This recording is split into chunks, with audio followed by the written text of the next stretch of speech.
What's up, beautiful people? Jen here. Welcome back to my channel. If you're new here, my name is Jenna Lee, aka Jen Sparkly, commander of the Sparkle Army. Thank you so much for stopping by my channel. And before anyone asks, yes, I know that my makeup is very extra today. This is because I am working on a collaborative project with several other makeup artists on Instagram. And this is one of the looks I've created for that project. So no, I don't go grocery shopping like this. It's a project, so don't drag me too hard. That out of the way,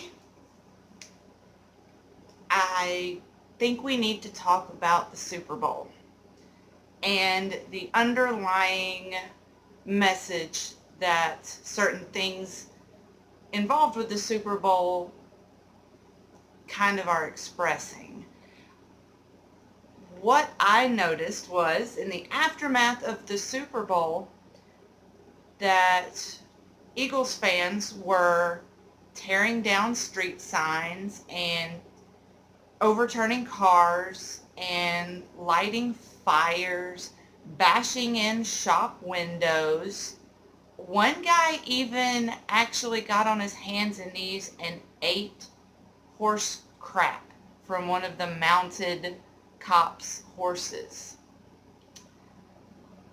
All of that is criminal behavior, except for the horse poop. That guy's just an idiot. We all know that.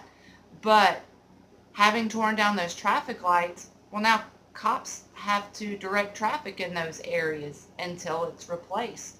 Stop signs are torn down. That could legitimately cause deaths. The shop windows that were broken, someone has to pay to fix that.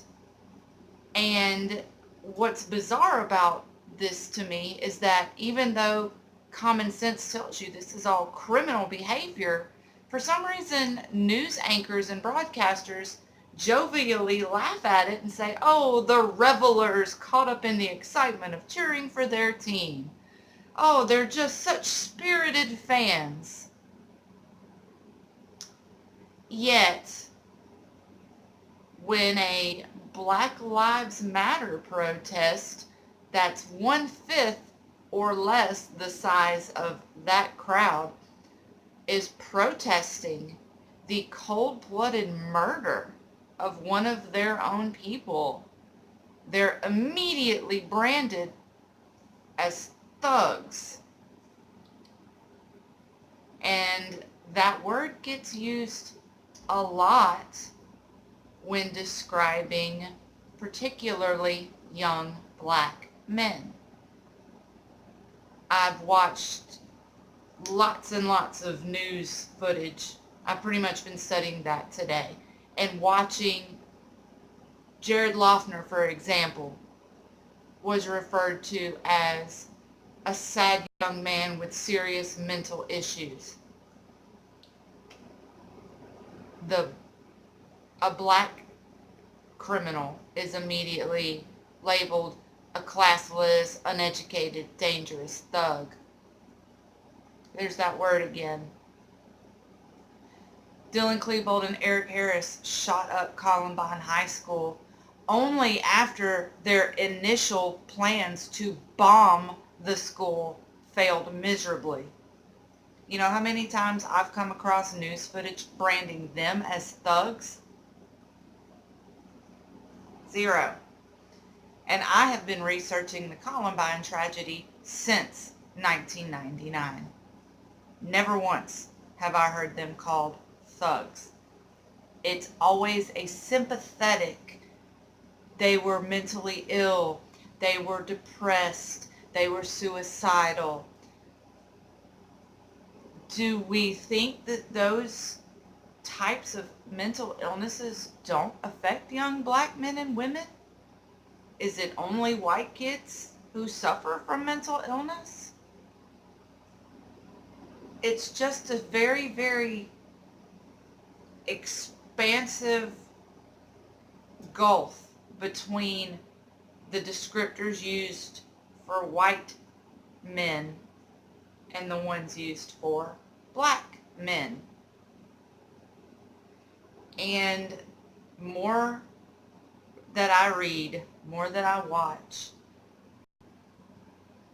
this sounds terrible, but I'm pretty sure you guys agree with me that the word thug is simply being purposed as the politically correct N-word.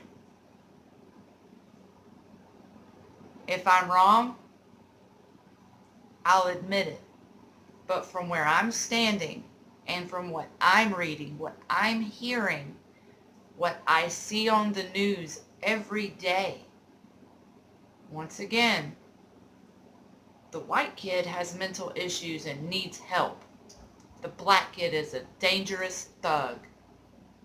Thug. That word has such ugly connotations. Y'all know it as well as I do. Whereas depressed kid is a sympathetic connotation, and it's almost as though they want you to feel sad for the boy that went into a black church and shot innocent people after they welcomed him with open arms and prayed with him and welcomed him into their Sunday service. I posit that question to you. What do you guys think about the word thug and its usage in mainstream media? I pass that off to you guys because I want to know, what do you think? On that same topic, but a little bit divergent from it, Tom Brady wanted to walk off the field last night and did not shake any hands. Angry. Sportscasters immediately declared that he was such a passionate athlete and had so much heart that he just couldn't stand to lose because he was just a born competitor.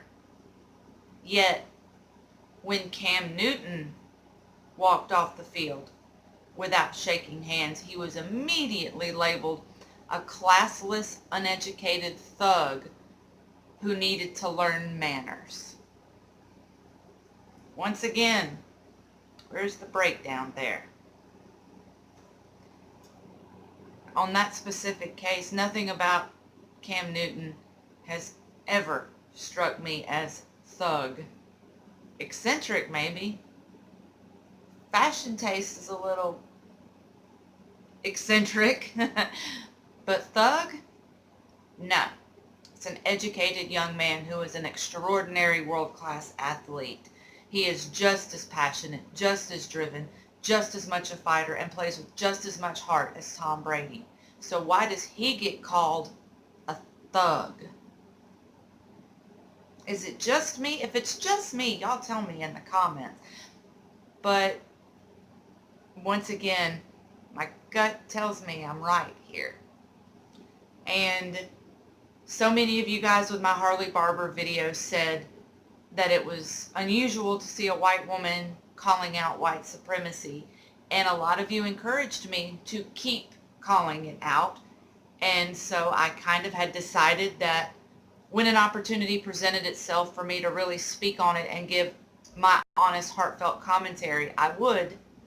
And poof, the Super Bowl happened and gave me all the information in the world I needed to cover. Between the crowd sizes and the damage done, and then the point I bring up about Cam versus Tom Brady as far as how their demeanor is read in the media. What do you guys think? Am I overreacting? Talk to me. Let me know. And I think the most important question that I leave for the end is, as you guys said, keep calling it out. And I will. I may not be a YouTube celebrity, but I've learned that my voice can carry and people will hear me out. And I can use this platform, however small it may be. This platform still has power and I still have the ability to reach people. So, I ask this. I call it out. I will continue to call it out. We're all aware of the inherent and systemic racism in this country. Acknowledging it is the first step. Like I've told people, it's like an addiction. You have to admit there's a problem so that you can fix the problem. But then what? What do I do next? I'm aware of it. I call it out. I know it's a problem. I have limited reach. My platform is small. I'm willing to use it. But what do I do next? I want to be a part of the solution and not a part of the problem. So, all of you who have been so incredibly kind and supportive and thoughtful with sharing your thoughts, talk to me. What next? What comes next? What else can I do? I leave you guys with that. Thank you so much as always for watching, and forgive me, shameless self-promotion, guys. I do have coupon codes in the description box, so definitely shop, treat yourself, save some money. All of my social media links are also in the description box. By all means, follow me on Twitter, follow me on Instagram, hang out with me on Snapchat. Use the coupon codes. Like this video, share this video, and please subscribe, because there's definitely more where this comes from. And until next time, you guys stay beautiful.